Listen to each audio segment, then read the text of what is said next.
반갑습니다. 마인드TV 안상인입니다. 성격의 실체는 모방된 본질이다. 성격 이야기 오늘 9번째 시간입니다. 열정과 7유형에 대해서 알아보겠습니다.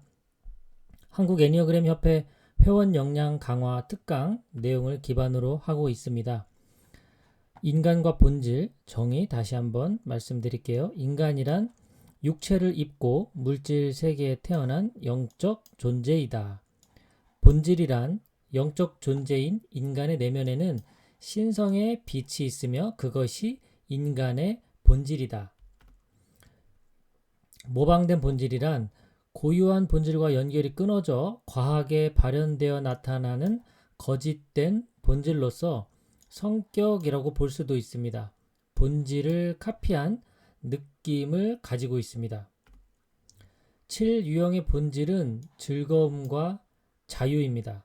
이 내면의 본질인 즐거움과 자유로부터 멀어지면서 나타나는 이 현상들이 7유형의 성격을 만듭니다. 7유형의 본질은 7유형은 삶이 가지고 있는 진정한 기쁨을 알고 이것은 우리가 자신을 존재로 경험할 때 자연스럽게 느낄 수 있는 것입니다. 우리가 자신을 존재로 경험할 때, 나 자신을 실제로 경험할 때, 본질로 경험할 때, 그냥 내 자체로 경험하는 거죠. 삶이 진정한 선물이다 라는 것을 내면 깊이 느끼고 있는 사람입니다. 그들이 인류에게 선사하는 것은 삶에는 잘못된 것이 전혀 없다는 사실입니다. 그런데 본질과 연결이 끊어지면서 7유형 내면에서는 이런 생각이 계속 떠오르는 거죠. 아, 나에게는 즐거움이 없구나. 근데 내면에 이미 자리 잡고 있는 즐거움을 느끼지 못하니까 그렇다면 내가 밖에서 즐거움을 찾아야 되겠다라는 것이 근본적인 동기가 됩니다. 본질과 연결이 끊어진 7유형은 진정한 기쁨과의 연결이 끊어져요. 진정한 기쁨과의 연결이 끊어진 7번은 자신의 내면에서 올라오는 공허감, 건조함, 이런 것들을 피하기 위해서 외부에서 자극을 주는 아이디어 또는 대상, 이런 것들을 찾아 도피하는 방식으로 살아갑니다. 내면의 진정한 기쁨이 느껴지지 않고 늘 공허하고 건조하니까 밖에서 자극받는 것을 추구하죠.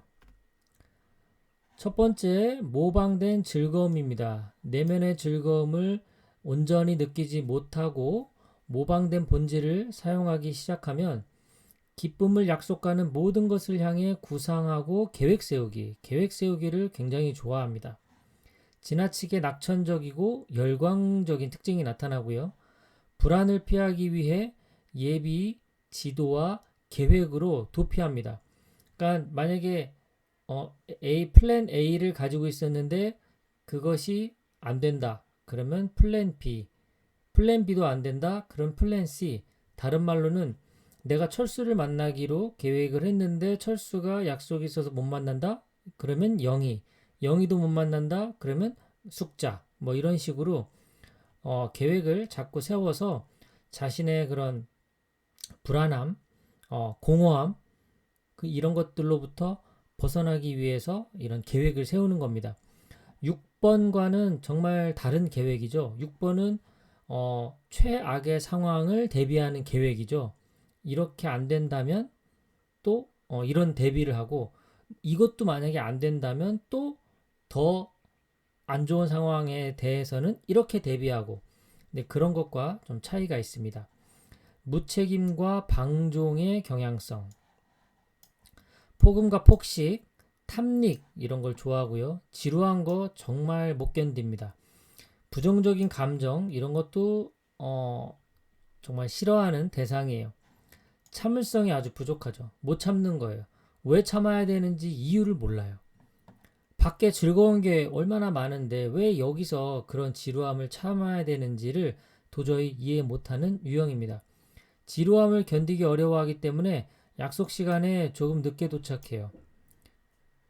좀 더 성숙한 분들은 뭐 기다리면서 책도 보고 하겠지만 보통은 바로 그 다음 단계로 넘어가야 되기 때문에 오히려 자기가 약속 시간에 딱 맞춰 가거나 조금 늦게 가서 지루하지 않게 만들기도 합니다. 해야 할 일에 대한 불편함 때문에 책임을 미루기도 합니다. 자, 모방된 자유, 내면의 자유로부터 연결이 끊어지면 이제 모방된 본질을 사용하기 시작하는데 에너지를 주는 역할에 매몰됩니다. 스스로 이제 에너자이저인데 에너지가 넘치는 분인 건 맞는데 이제 과하게 거기에 몰입하게 되는 거죠. 대화도 이제 주도적으로 하길 원해요. 타인의 말이 길면 지루해 합니다. 바로 표정이 보여요. 과하게 구속하는 것로부터 도망가고요. 과잉 행동들을 많이 합니다. 끊임없는 활동을 자유 또는 열정으로 오인하는 거죠. 쉼 없이 뭔가를 하는데 그냥 그 활동 자체를 즐긴다라고 보시면 됩니다. 더 적나라하게는 활동하지 않는 그 상태를 견디지 못하는 겁니다. 약속이 없는 상태, 빈 방에 불이 꺼진 방에 혼자 들어가서 그 시간을 혼자 견뎌야 된다라는 것은 힘든 거죠. 그러니까 그 시간에 또 누군가를 만나러 가야죠. 자, 7유형의 본질과 두려움 한 줄로 정리해 보자면 본질은 즐거움이고요. 그리고 근본적인 두려움은 즐겁지 못할까봐 감정적으로 고통스러울까봐가 7유형의 본질과 두려움입니다. 오늘까지 해서 1유형부터 9유형까지 성격이 어떤 식으로 나타나는지를 정리해 봤습니다. 내면의 본질이 있는데 각 유형별로 그 본질로부터 연결이 끊어졌을 때 나타나는 이 모방된 본질의 형태가 성격이라는 걸로 외부적으로 드러난다라고 보시면 다양한 사람들을 만났을 때 그들을 조금 더 이해할 수 있는 계기가 되지 않을까 싶습니다. 지금까지 마인드TV였습니다. 남은 하루도 즐겁고 시원한 그런 하루 되시길 바랍니다. 고맙습니다.